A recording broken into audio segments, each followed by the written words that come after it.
Good morning. This is KELOLAND on the go with all you need to know in news and weather as you start your day. Drivers traveling into downtown Rapid City this morning are asked to find different routes as several streets remain closed after a structural problem was found at the Block 5 project. Officials say the goal is to have the affected area reopened by noon today for traffic. Authorities were alerted to the problem around 4 o'clock yesterday afternoon. The fire and police departments quickly helped block off St. Joseph Street to drivers and pedestrians out of an abundance of caution. A statement from Lloyd Companies says a product failed at one of the corners of the elevator shaft, causing it to shift 1 inch at the base, resulting in a lean. Lloyd Companies says the tower is solidly on the property's foundation, which remains intact. The problem will be fixed in the coming days. Renewed attention on the disappearance of Rachel Cyriacks of Woonsocket has us revisiting prior developments in the investigation.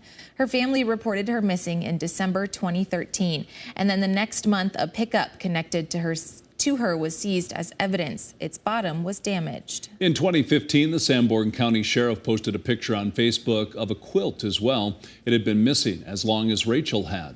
South Dakota Attorney General Marty Jackley said in a statement, quote, "We very much appreciate the public and media's assistance on the continued search for Rachel." 3 people arrested in Sioux Falls are facing a list of charges, including having a stolen vehicle and drugs. Detectives spotted the trio in a parking lot on North Cleveland Avenue Wednesday afternoon.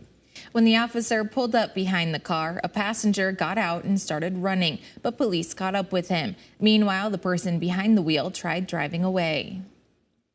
The stolen vehicle hit a deck and then part of the front of the building, I think kind of the railing area. I'm not sure if it actually struck the building itself or just pieces outside of it.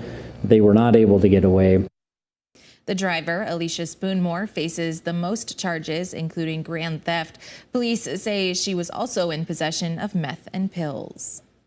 Now let's get a check of our weather with meteorologist Brian Karstens. A chilly start to December, Brian. Yes, chilly start indeed here. Temperatures into the single digits and teens this morning. However, it looks like this is going to be the coldest that we're going to forecast for a while. We've got a number at 38 in Sioux Falls, 35 in Mitchell, 38 degrees in Rapid City. Winds aren't too strong, and overall it's been mainly dry. We've had some patches of very light flurries in western South Dakota. Coming up, we'll take a closer look at the weekend and next week's warm-up in just a little bit. Thank you, Brian.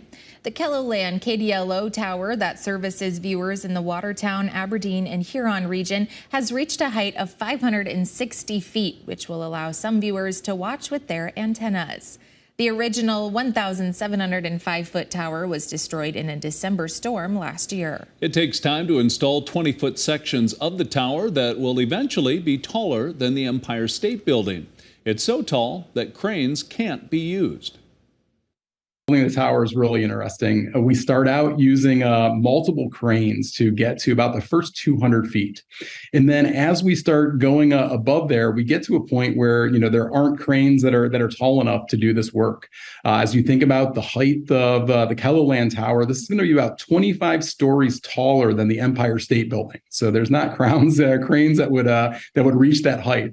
So what we do is we create our own crane. The company uses a gin pole with a pulley and hoist system to lift sections of the tower so they can be put in place to build the structure. A Brandon coffee shop is using burlap coffee sacks to create Christmas stockings. Kingbird Coffee started making the specialty stockings last year for employees, but they quickly caught the eye of customers. We hung them up in the coffee shop and people kept coming in and saying, "Oh my gosh, they're so neat. Where'd you guys buy those at?" And I said, "Well, me and my friend Teresa, we made them along with my daughter Liberty." And everybody just thought it was really neat. So this year we decided, let's sell them and raise some money for the Brandon Arts Department.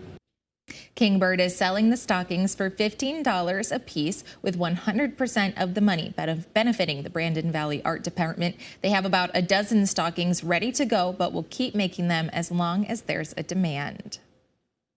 And No Shave November has come to an end. City of Sioux Falls employees took part with a lighthearted sideburn growing competition. This year's winner is internal auditor Ryan Lossing. The informal contest raises money for Operation Hope Fund. Sure, and Operation Hope Fund is there for people who are really in need and who really just need a pick-me-up. And that comes in a variety of ways, whether it's connection to services or helping them out with different things that will make their lives a little bit easier when they're kind of dealing with some hard times. The Operation Hope Fund benefits people who have utilized services at the link, in addition to Falls Community Health, Avera, and Sanford. And that's a look at some of our top stories. Now let's get one last look at your weather with meteorologist Brian Karstens. Brian? All right, our weather update today. It looks like seasonably cool, but it's dry out there, and it looks like fair skies for many of us, at least for the afternoon. We have some mid and high level clouds that we'll be dealing with today, so that'll be probably the biggest effect on the temperature forecast. Overnight tonight, we're going to drop back down into the 20s, and I would expect the winds generally favoring a southeasterly wind direction here. And then that's going to set us up tomorrow, probably just a few degrees warmer, actually. If the sunshine works out a little bit better for us, it should overall be, I think, a fair weather day for early December. And you look at where we're going next. Well, there's no mention of any major systems coming our way. We still have a little clipper that could sneak in here later Monday or Tuesday. In fact, in advance of that, we may end up raising some highs for Monday. I'm still interested in that piece. And then the big story is what to do with days 6, 7, and 8. That period, we're going to run some really impressive numbers if everything works out. Now, obviously, we still have to keep an eye on clouds and wind direction, those kind of things.